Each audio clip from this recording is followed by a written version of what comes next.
Olá, meus amores, bom dia para todos vocês. Estamos aqui hoje reunidos para trabalhar mais 2 movimentos literários dentro do nosso conhecimento em literatura do itinerário formativo. Tá? O que a gente vai ver hoje? Nós vamos ver realismo e naturalismo. Né? Eu vou deixar a aula gravada, por quê? Porque eu quero entrar ao vivo um pouquinho amanhã para ver como está o andamento dos trabalhos, se vocês estão com dúvida, se precisam de ajuda de alguma forma, né? Para eu dar algum atendimento ao vivo relacionado ao trabalho, e eu vou deixar o conteúdo gravado para acesso de vocês, assim que eu terminar de verificar quais são as queixas e as dúvidas de vocês, vocês vão poder entrar e assistir a aula gravada que eu deixei pronta, certo? Então, nossa pauta de hoje, seguindo a sequência dos movimentos literários, é realismo e naturalismo.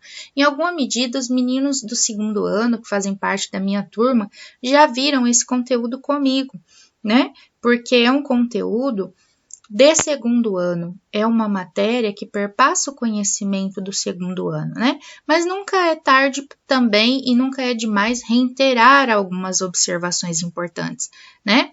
Aproveitar a oportunidade de ter mais uma explicação a respeito de um determinado conteúdo que ainda é cobrado, né? Mesmo que ensinado na escola pública de forma subalternizada a português, quando terminaram com as aulas de literatura instituída na grade curricular habitual, esse conteúdo ainda é cobrado nos vestibulares, no Enem, de forma separada, disciplinar, né? E a oportunidade de trabalhar o itinerário formativo com os movimentos literários permitiu de alguma forma que isso fosse remediado para vocês e dado de forma mais ampliada, ainda que com uma aula por semana, né? Antes tínhamos 3 aulas de literatura toda semana, depois diminuiu para 2, né? E por fim extinguiram e colocaram como conteúdo dentro de língua portuguesa. A gente consegue trabalhar, mas não tão amplo quanto gostaria. E é por isso que esse itinerário contempla esses conteúdos para que vocês possam ter a oportunidade de acessá-los. Nós sentimos dentro da demanda institucional que o conhecimento em literatura e em redação poderia ser ampliado por meio desses itinerários formativos que a gente tem a chance de escolher quais conteúdos trabalhar ao longo do ano. Ok? Então, nossa pauta de hoje é realismo e naturalismo. Realismo é um movimento e naturalismo é outro, gente, tá? Eles são primos irmãos, acontecem no mesmo período, mas ele é um pouco mais aristocrático. Ele retrata a conjuntura mais abastada da sociedade. E o outro, ele retrata a pobreza, a miséria, a necessidade, o proletariado, a conjuntura da vida do pobre do período em que ocorreu, né? As questões relacionadas à dificuldade de habitação, né? Perceba que aqui eu coloquei, uma foto. Essa foto aqui é do Reginaldo Faria, que ensinou Brás Cubas, a obra que inaugura o realismo, Memórias Póstumas de Brás Cubas, né? E aqui eu coloquei uma imagem de um cortiço, né? Que também traz a referência de um livro naturalista que é do Aloysio de Azevedo, né? Então, perceba que aqui eu trouxe as 2 perspectivas para vocês observarem como é que se procedeu cada um dos movimentos de maneira a contextualizar isso imageticamente. Vamos então dar uma olhada como isso tudo se processou, ok? Bom, vocês têm aqui o realismo e o naturalismo acontecendo na segunda metade do século XIX e início do século XX, né? Já não está tão distante assim da gente, né? Então perceba que ele é uma reação ao último movimento que a gente viu, que foi o romantismo, né? Esse movimento ele se configurou como antirromântico, porque a ideia era combater toda a idealização, digamos assim, construção fantasiosa, egóica e sentimentalista que tinha no romantismo para trazer um retrato da realidade vivida pelas pessoas, né? Olhar ao redor, trazer aquilo que era ocorrido realmente nos lugares, aquilo que ocorria, que as pessoas passavam, as suas mazelas, as suas dores, as suas dificuldades na vida contemporânea. né? Então, não havia projeção para o futuro e nem retorno e nem busca para o passado. A ideia era retratar o presente, né? O realismo de forma mais aristocrática, né? E o naturalismo de forma mais, digamos assim, plebeia, né? Ambos com a mesma ideia de fazer um retrato fiel da realidade vivida, né? Qual que é o contexto histórico desses dois movimentos? A Revolução Industrial, que trouxe a criação dos grandes complexos industriais e o proletariado, a massa operária urbana, né? A acentuação das diferenças sociais e os efeitos do capitalismo na sociedade. Tá? Historicamente, nós tínhamos vivido, então, essa revolução industrial, o progresso tecnológico, a migração das pessoas do campo em direção à cidade para conseguir emprego nas fábricas, né? Inúmeros problemas sociais advindos da falta de acomodação dessas pessoas nos centros urbanos, a pobreza, o salário de miséria que recebiam, que fazia com que vivessem vida de penúria, né? Uma maior vida noturna nas cidades, o desenvolvimento de grandes teorias científicas. Aqui temos a representação da Torre Eiffel, né, em Paris, na França. Isso aqui é um símbolo, né, da capacidade tecnológica do homem, esse monumento feito de puro aço, né, certo? As influências desse período. Nós tínhamos a influência filosófica do Comte, né, do Auguste Comte, que é o positivismo, estava ligado à criação, à observação dos fatos pela razão, de maneira bem científica. O ideário, por exemplo, da nossa bandeira nacional, que é Ordem e Progresso, é positivista, e isso abrange o Brasil também, anos depois, né? Perceba que nós vamos ter também bastante objetividade, já que a ideia é fazer um retrato fiel da realidade, né? Algo que é positivo, algo que é útil, algo que é real, que é certo, que é preciso, né? De ser descrito, de ser pintado, né? Ou, por exemplo, de ser moldado em uma escultura, seja qual for o suporte artístico, né? O evolucionismo, que veio de Charles Darwin, a origem das espécies, o processo de seleção natural, né? A negação do ideário criacionista, né? Que a vida nasceu de Adão e Eva, que foi feito do barro, né? E toda aquela história bíblica que a gente tem acesso aí na parte inicial da Bíblia, que é o livro religioso, né? Darwin vai nos contar a origem das espécies por um viés científico, né? Como foi que tudo isso aconteceu e como é que as espécies que hoje habitam o nosso território conseguiram mudar para sobreviver, né? Dentro de um processo de seleção natural e desenvolvimento das espécies, tá? Então, também tínhamos nesse período o socialismo científico criado por Karl Marx, por Engels, né? A análise crítica e científica do capitalismo na época, o materialismo histórico, né, que levava em conta a questão do modo de produção material, que condicionava a vida social, política e intelectual das pessoas, né? Então, temos aqui a figura do Charles Darwin, né, e do Karl Marx, né, que trouxeram grandes contribuições para esse período e que ainda hoje é um saber científico, né, um do ramo da história, né, e o outro do ramo biológico, né, que faz sentido e ainda é aplicável nos contextos sociais atuais, né. Para quem tem um pouco de leitura do marxismo, sabe que a divisão de classes ela ainda é muito gritante em decorrência do processo de desenvolvimento do capitalismo aqui no nosso território, né?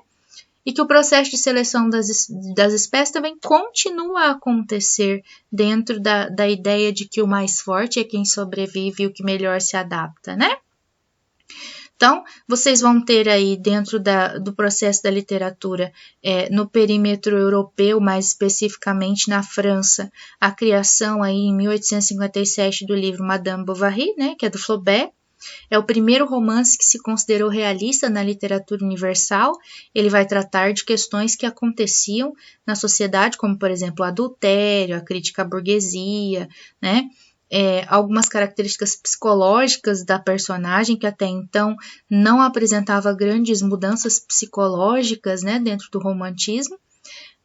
Em 1867, vocês vão ver que tem Thérèse Raquin, que é de Zola, né, de Émile Zola, e ele vai inaugurar o romance naturalista, né, que é mais nu, cru, mais, digamos assim, próximo daquilo que é instintivo, animalesco, né, não é tão polido quanto o realismo no período, né. A temática também é adultério, vingança e assassinato, né? E fala muito da questão do desenvolvimento dos temperamentos das personagens, né? Como é que racionalidade, livre-arbítrio e instinto se misturam, né? Para criar aí uma imagem das pessoas desse tempo, uma imagem natural, né? Mais que real, natural. Ok? O contexto brasileiro é o segundo reinado de Dom Pedro II, né? A decadência da monarquia, ela vai caindo por terra, vai nascendo os ideais republicanos. Em 1888, a abolição da escravatura por meio da Lei Áurea, né? Princesa Isabel promulga. Em 1889, a gente tem a instituição da República, a República é proclamada. Em 1881, né? Que é dentro dessa década aqui, o Mulato é publicado pelo Aloysio de Azevedo, né? Inaugura o naturalismo, e Memórias Póstumas de Brás Cubas é publicado por Machado de Assis e inaugura o realismo. Perceba, são concomitantes, acontecem ao mesmo tempo esses movimentos, tá? Então, qual é a origem do realismo? Vocês vão ver que ele começa na França, em 1857. Olha como demora para chegar no Brasil. Aqui só começa em 1881, né? Com a publicação de Madame Bovary, do Flaubert, como vocês já viram, né? E essa obra denunciava as péssimas condições de vida do povo, a exploração dos operários, a influência da religião e das práticas supersticiosas que ela própria apoiava para dominar as pessoas, a hipocrisia do relacionamento humano no casamento burguês, que era a união de bens e não laços de afeto, né? Isso vai ser exposto. Vocês vão ver que aqui temos um quadro do período, né? Praticamente uma fotografia de tão perfeito e detalhada. Essa era a ideia, retratar a realidade, né? O mais próximo possível. Aqui vocês têm a angústia de um operário em greve, né? Que é o tema dessa obra, que é Óleo sobre Tela. É um famoso quadro do período, né? Notem que aqui a pessoa está preocupada, a família está pesarosa, porque a greve, ela também permitia que alguns problemas surgissem, como, por exemplo, não recebimento dos salários, as demissões, e essas pessoas ficavam à mercê da própria sorte em busca de outro trabalho, né? As características do realismo na época, né? Do movimento realista. Vocês vão ver que ele tem bastante engajamento social, compromisso com a sociedade, né? Ele é um tipo de denúncia, é um retrato da sociedade, das suas relações sem idealização, né? Isso não é mais utilizado, é só do período romântico, né? Inclusive é combatido pelos realistas e pelos naturalistas. Exclui-se da obra tudo que vem da sorte, do acaso e do milagre. Por quê? Porque o que interessa é a razão, né? Tudo é regido pelas leis naturais e pela nossa racionalidade. Tá? O cientificismo é muito comum também, a filosofia, algumas vertentes filosóficas como o determinismo, filho de peixe, peixinho é, ou seja, filho de operário, operário será, né? A questão do evolucionismo, a psicologia vai nascendo, o positivismo também. A linguagem é bem simples e direta, né? O tempo da narrativa é o presente, porque a ideia é fazer um retrato da realidade vivida, né? Para que sirva de denúncia aos aspectos sociais e políticos. E o espaço é urbano, que era onde aconteciam os maiores problemas da época, né? As personagens são caricaturais, né? Elas representam aí um aspecto psicológico ou biológico dos seres, né? Tem uma preferência pela individualidade das personagens para que se perceba cada uma pelo que é. É um tipo de romance documental, porque traz dados muito fiéis da época, né? Ele é feito aí da observação direta e da interpretação crítica da realidade, é objetivo, a análise psicológica dos personagens é bem delineada, Há a questão do materialismo histórico presente também nas obras, né? A crítica às instituições burguesas, a crítica à monarquia, à religiosidade hipócrita, às crendices populares, não comprováveis, né? Então, vocês vão perceber que no realismo se busca a veracidade, né? A verossimilhança, há também a feitura do retrato da vida contemporânea, né? Isso difere o realismo do romantismo, porque o romantismo ficava querendo fugir ou para o futuro ou para o passado, né? O realismo quer viver o presente. Há um retrato fiel das personagens, das suas qualidades, dos seus defeitos, a descrição do seu caráter, né? O detalhismo é muito comum, né? Por quê? Porque eles buscam precisão no ato de registrar o dito, né? A materialização do amor, os amores aqui não são mais platônicos, eles acontecem, né? É uma mistura aí de sentimentos com instintos, né? A denúncia das injustiças sociais também acontece. O determinismo, né? O ser humano é produto do seu meio, das circunstâncias que ele vive e da sua hereditariedade. A linguagem simples, natural, clara, correta e a crítica dos costumes. Certo? Quais são as diferenças aí do realismo para o romantismo, para vocês perceberem aí a diferença? Se no romantismo a gente tinha subjetividade, era um eu que sofria suas mazelas, aqui a gente tem objetividade, imparcialidade, né? Se no romantismo a gente tinha imaginação, aqui a gente tem a realidade circundante sendo retratada, tá? Se existia no romantismo sentimento, emoção, aqui o que interessa é a inteligência e a razão. Se nós tínhamos uma verdade individual no romantismo, nós vamos ter também a verdade universal no realismo. É bem diferente, né? A fantasia era pregada no romantismo, aqui na verdade o que a gente quer no realismo são fatos observáveis, tá?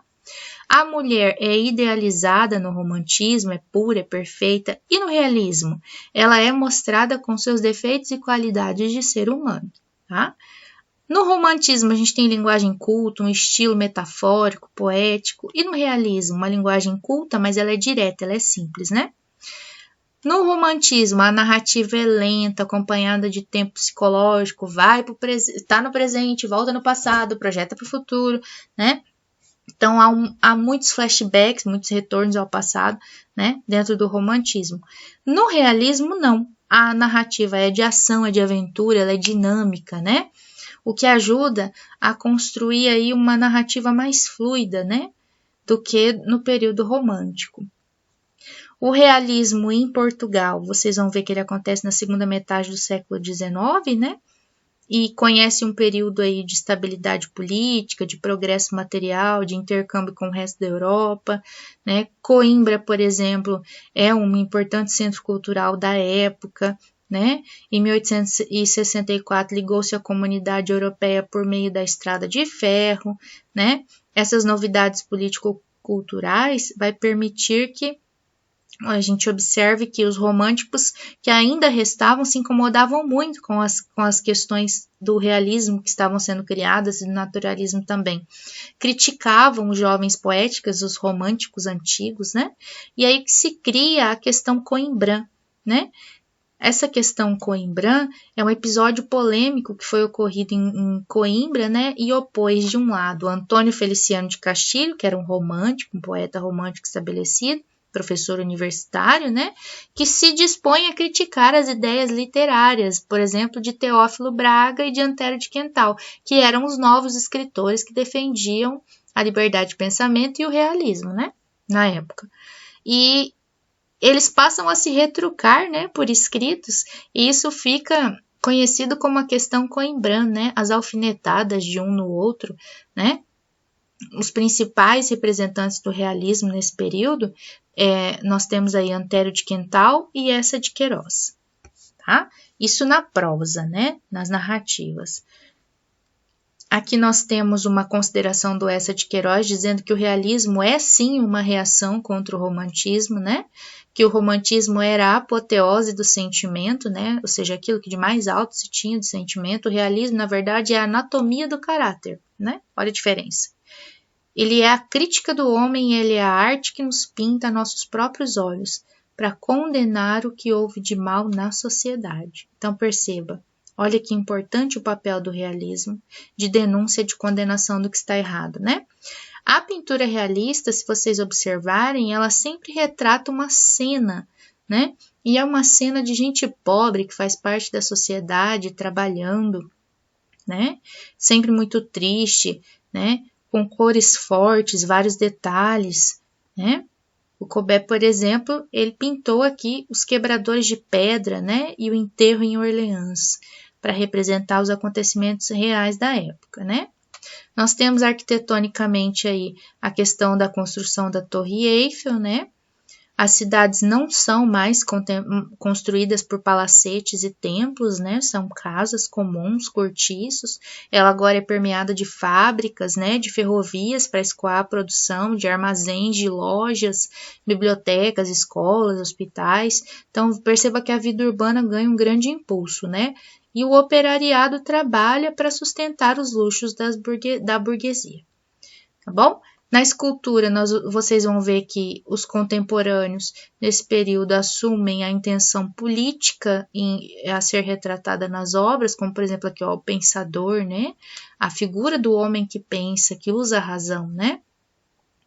Os burgueses, ó, né? E seus luxos, o beijo, né? Temos aqui algumas construções das esculturas do período, né? O realismo no Brasil, ele vai seguir de perto as tendências do realismo na França e de Portugal. Os escritores brasileiros, eles vão fazer uma análise da realidade brasileira, né, que é o que se tem ao redor. Em 1881 nasce aí, né, o nosso Memórias Póstumas de Brás Cubas, né? No meio aí de uma monarquia decadente, de um país escravocrata, né? E vocês vão perceber que o Machado de Assis tenta demonstrar isso no seu texto, o tempo todo, né? Então, o Mulato também vai mostrar a questão do racismo, né? Da miscigenação do povo brasileiro, da discriminação sofrida por aqueles que eram fruto da mistura do europeu com os negros, né? E perceba que as duas obras vão mostrar um lado hipócrita da burguesia, da aristocracia, a vida parasitária de algumas pessoas que tinham um pouco de posses, né? Brás Cubas era um bom vivant, não servia para nada no quesito trabalho, né? Passou a vida sem produzir absolutamente nada. Né? Ainda tentou virar político para continuar escorado, só que de forma a se escorar no poder público, né? O mulato tenta se casar com uma prima que ele gosta, mas ele é proibido. Por quê? Porque ele é filho de negro com branco, né? E o seu próprio tio renega, porque não quer que misture, né, o seu sangue, a sua genética, com alguém que é miscigenado. Olha a hipocrisia, né? Vocês vão ver que os principais autores e as obras desse período são o Machado de Assis, né, que vai construir inúmeros contos, romances, o Raul Pompeia, né, o Aloysio de Azevedo, o Inglês de Souza, o Adolfo Caminha, né.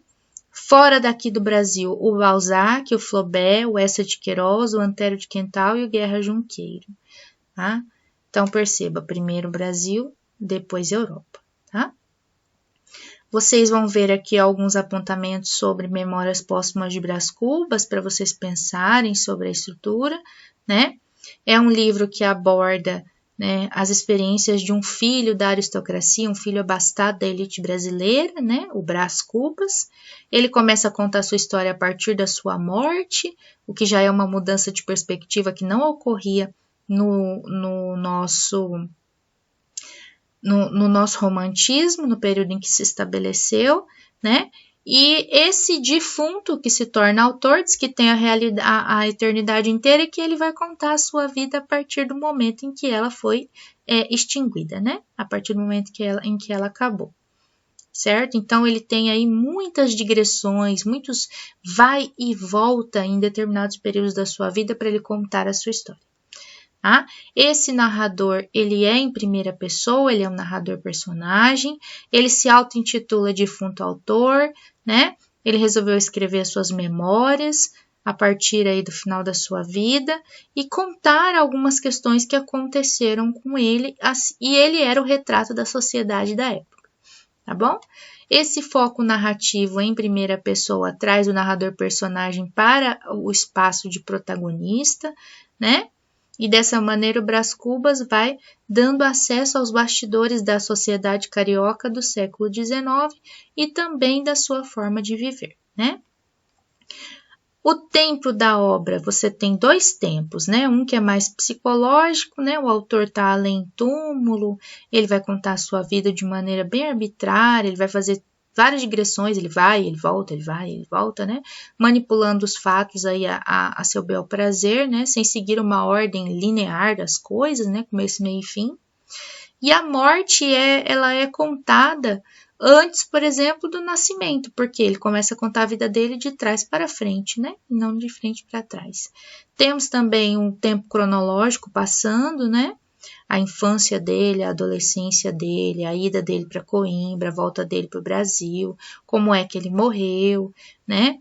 E a obra começa dizendo que essas memórias são narradas por um defunto, que é o próprio Brás, né?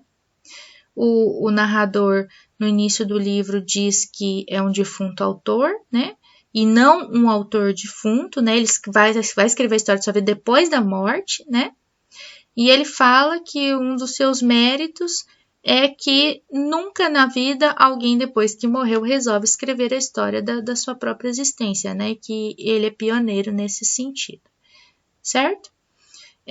Há um pacto aí de verossimilhança, né? Um choque. O leitor da época estava acostumado com toda a idealização romântica, agora ele tem que olhar para a realidade que o cerca, que também está retratada na literatura, né? O Brás era membro da Sociedade Patriarcal Brasileira, também era um pouco preconceituoso, seus caprichos eram patrocinados pelos pais, me fala Memórias Próximas de Brás, cubas porque a família dele produzia cubas de madeira, né? Ou seja, aqueles recipientes, né, tachos e recipientes que serviam para guardar determinados líquidos, vamos dizer assim, né? O garoto, na época, né, Brás Cubas, criança, tinha como brinquedo um negrinho, né? Ele tinha um escravinho à sua disposição, perceba aí a ideia da escravidão, né? Dando uma criança para outra como se ela fosse um objeto, né? Para ser aí barbaramente judiado, o Brás judia bastante, né? Do seu negrinho Prudêncio, né? Vocês vão ver também que Quincas Borba, que é o personagem de outro livro do Machado de Assis, aparece em Memórias Póstumas de Brás Cubas e ele era colega de colégio do Brás, né? Então, nós temos, assim, um misto de teoria darwinista com borbismo, né? Aos vencedores as batatas, a certa feita, se diz no livro, né? Então, só os mais fortes e aptos é que sobrevivem, né? A juventude do protagonista é cheia de benesses e gastos com cortesãs, o que são cortesãs prostitutas, né, de luxo. Ele se envolve com uma chamada Marcela, que o ama enquanto o dinheiro dele dura. E aí ele diz que o tempo desse amor foi 15 meses e 11 contos de réis, né? Enquanto tinha dinheiro, tinha, entre aspas, amor, né? Acabou o dinheiro, acabou o amor. O Machado de Assis vai fazendo uma série de ironias, né, e de eufemismos, né, para tratar de determinadas questões, né. Ele não diz que a Marcela estava interessada nos presentes caros que o Brás podia lhe dar, mas também insinua que ela gostava disso e que quando isso acabou, ela saiu fora, digamos assim, né. Choque de realidade. Ok? Ele se apaixona por Marcela e gasta várias somas da sua família para fazer festa, dar presente para ela. Frivolidades. O pai, para dar um basta na situação, porque ele estava levando o pai à ruína com isso, né? Já não gostava de trabalhar e ainda ia gastar o que o pai tinha. Manda ele para a Europa, né? Para estudar direito, né? Para ser bacharel em direito lá em Coimbra. E ele vai, né? Vai contrariado, né, para a universidade, ele combina com a Marcela de ir, mas ela cai fora, né, ele não tem mais dinheiro para gastar com ela, né, e ela nem se despede dele, né, e ele vai para sua viagem sozinho, né. A vida lá não se altera muito, ele consegue o diploma, mas ele não tem nenhuma aptidão para o trabalho, ele é um preguiçoso, né. e segue aí a sua existência como um parasita, só aproveitando os privilégios por ter sido bem nascido, né?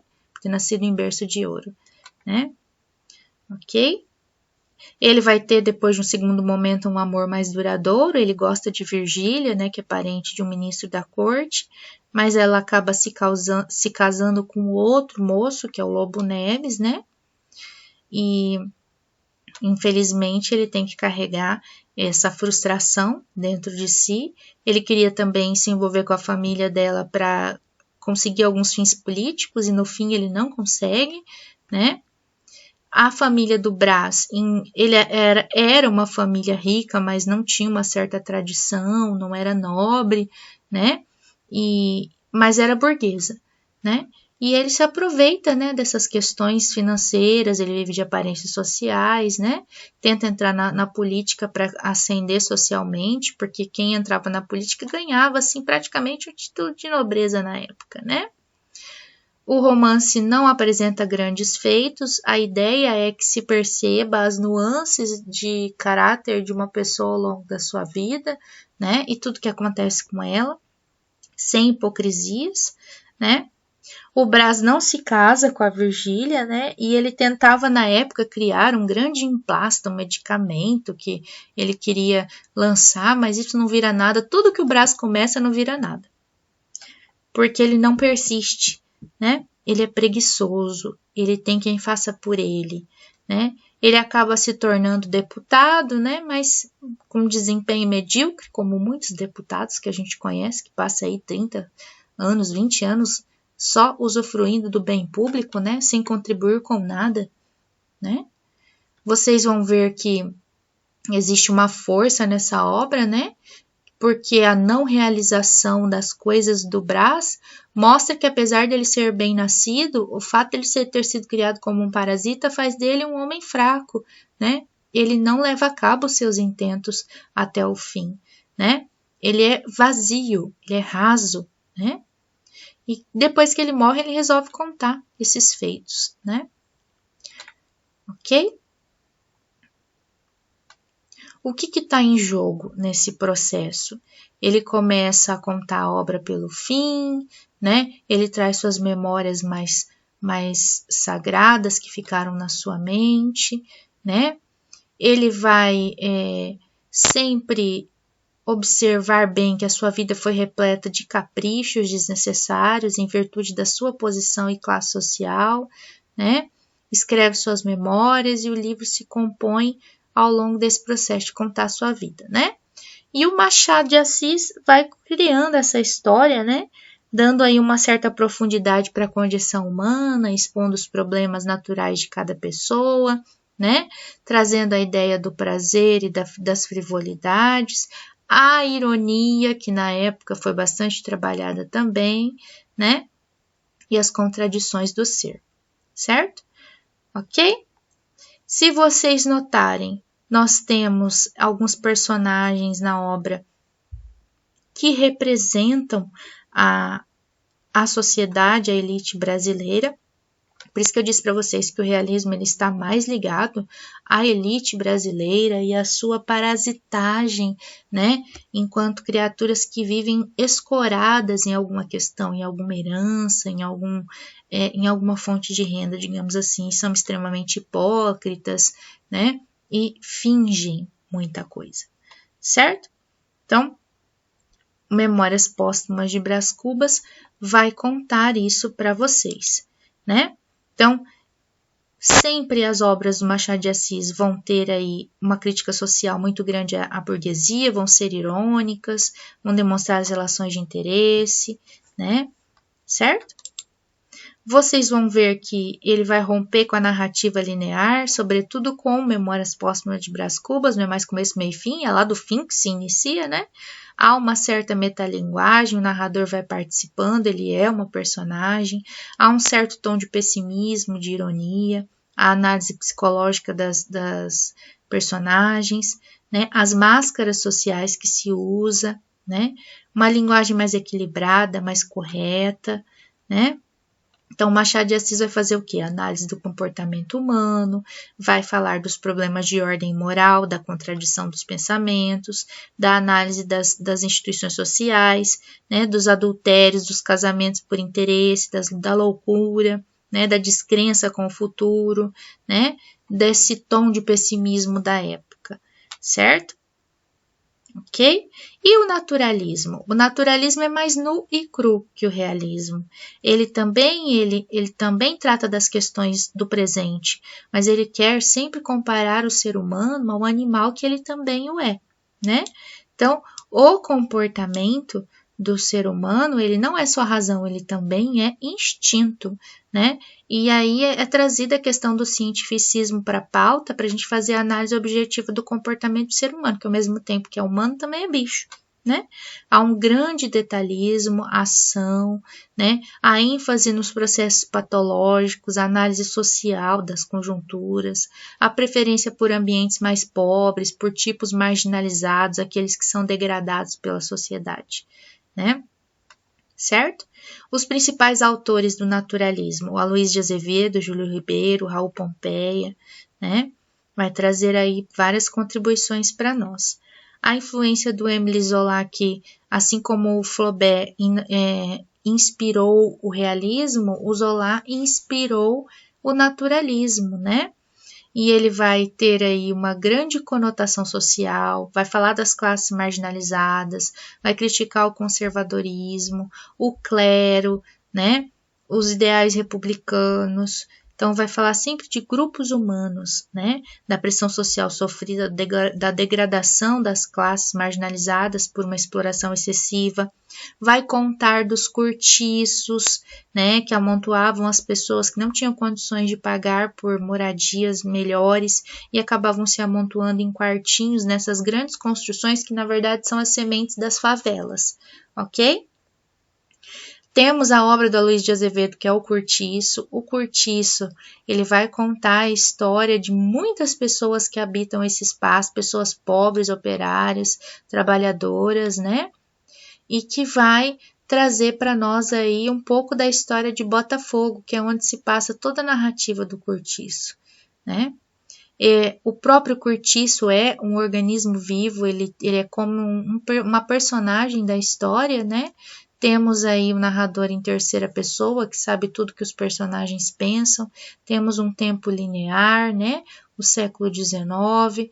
O espaço é o próprio cortiço, as personagens são os pobres, né? Na frente desse cortiço tem o sobrado de um burguês, que é o Miranda, né? Que é a burguesia ascendente da época. Temos também o dono do armazém, né? Que é João Romão, né? João Romão tinha a Bertoleza, que era uma escrava fugida com quem ele vivia, mas a quem ele denuncia, né, para a polícia, para poder fazer o quê? Ficar solteiro para se casar com uma filha de um burguês, né? E faz com que ela cometa suicídio na frente da guarda. Ela prefere se matar do que ela voltar a ser escrava de alguém, né? A Bertoleza era a força de trabalho como uma máquina que punha tudo a acontecer, né? No estabelecimento do João Romão, né? Ele era capitalista, explorador, ela era o trabalhador escravo que pensava ter sido acolhida por um homem que vivia com ela, mas que foi descartada assim que não foi mais de interesse, né? O Miranda, que era o morador do sobrado, né? Opositor aí do João Romão. O Miranda era hipócrita, né? Tinha seus filhos aí, sua esposa, uma vida burguesa em ascensão, né? Temos também a Rita Baiana, que é a representante da mulher brasileira, mulata sensual, né? Brasileira, né? Certo? Temos Jerônimo, que se apaixona por Rita Baiana e coloca a sua vida em brabeza, vamos dizer assim, né? Como o dito popular, a sua cabeça vira, né? Ele deixa sua mulher europeia, ele entra em colapso por amor a essa mulher que é sensual e que mexe com os instintos dele, né? Vocês vão ver que nessa história nós temos um pouco mais de questões relacionadas ao instinto e ao próprio ato da relação sexual na época, né, da forma mais instintiva possível, nas moitas, onde desce, né, para que isso ocorresse, né, a questão do adultério, da briga por uma mulher, né, pela disputa pela mulher, assim como os animais disputam as suas fêmeas, né, vocês vão ver que isso acontece no cortiço também, tá, porque o homem, além de ser homem, ele também é bicho, né. Então, há brigas de faca, de capoeira, né? E bastante confusão aí dentro desse cortiço onde as pessoas moram amontoadas, né? A Pombinha, né, que é uma moça íntegra de boa família na época, que morava também no cortiço, mas que é afilhada de uma prostituta, né? E depois de menstruar, vamos dizer assim, se casa com João da Costa, mas esse casamento não dá certo e a Pombinha vai fazer o quê? Tornar-se prostituta também. Então, afilhada de prostituta, prostituta será. Percebe? Então, sempre pensem nessas questões do determinismo que perpassam as obras também, né? A primeira iniciação sexual de Pombinha é com uma mulher, né? E aí a gente já vê a menção da homossexualidade instituída também, porque ela sempre existiu na sociedade, ela só era escamoteada, né? Então, a prostituição era uma necessidade financeira, mas também era uma alternativa de ascensão social, de emancipação feminina, de libertação. As prostitutas de primeira ordem eram mulheres respeitadas, donas de bordel, que sabiam de muita coisa da elite política e social da época, né? E esse cortiço é um organismo vivo, onde muitas raças se misturam, né? E o brasileiro vai nascendo do que o Aloysio de Azevedo chama de degradação, né?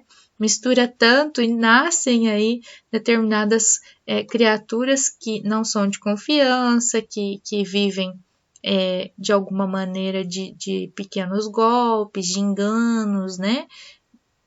E por aí vai, certo? Há uma crítica muito grande às diferenças sociais, né? O meio, a raça, o momento histórico determina o comportamento das personagens na época, né? E vocês vão ter aí uma obra que demonstra direitinho o processo de instituição, né, do naturalismo na época.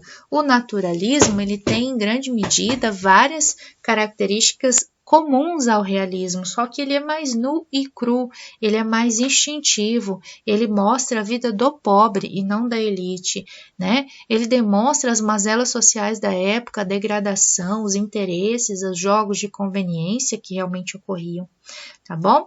Então perceba que aqui nós conversamos sobre os dois movimentos literários da época, né, que aconteceram em concomitância, para que a gente tenha condições de caminhar agora para o simbolismo e para o parnasianismo, que são movimentos também que ocorrem nesse período, né, um pouquinho depois do realismo, naturalismo, e que vai mostrar para nós aí também algum tipo de desenvolvimento, né, de contraposição ao movimento instituído, né, aos dois movimentos que ocorrem em concomitância, que é o realismo e o naturalismo, ok? Então, essa é a nossa aula de hoje, eu espero ter sido bem didática, clara com vocês, eu vou deixar ela gravada, amanhã eu vou entrar um pouco, vou perguntar a vocês se vocês têm alguma dificuldade sobre o trabalho e tentar ajudar de alguma forma, tá? Para dia 21 vocês me entregarem esses trabalhos feitos, ok?